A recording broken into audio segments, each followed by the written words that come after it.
Sige, tara na. Ayan na yung ahon. Ramdam mo na ba sa binti mo? Parang tinatanong ng katawan. Sigurado ka ba dito? Pero yun ang saya.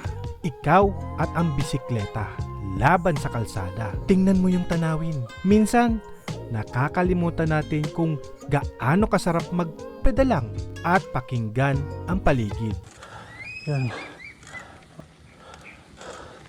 Mas presko ang hangin dito. Mas luntian ng mga puno at bawat liko parang may sorpresa. Ang totoo, natututo ka ng pasensya sa pagbibisikleta. Pinipiga mo ang sarili.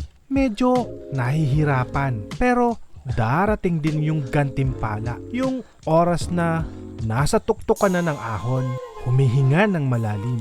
Tapos, andiyan na agad yung pababa. Parang kalayaan yun, bro. Kaya, oo, hindi lang basta ride to. Para itong usapan ng isip, ng katawan, at ng kalsada. At sa totoo lang, wala na akong hihilingin pa. Kaya tara na, ride na.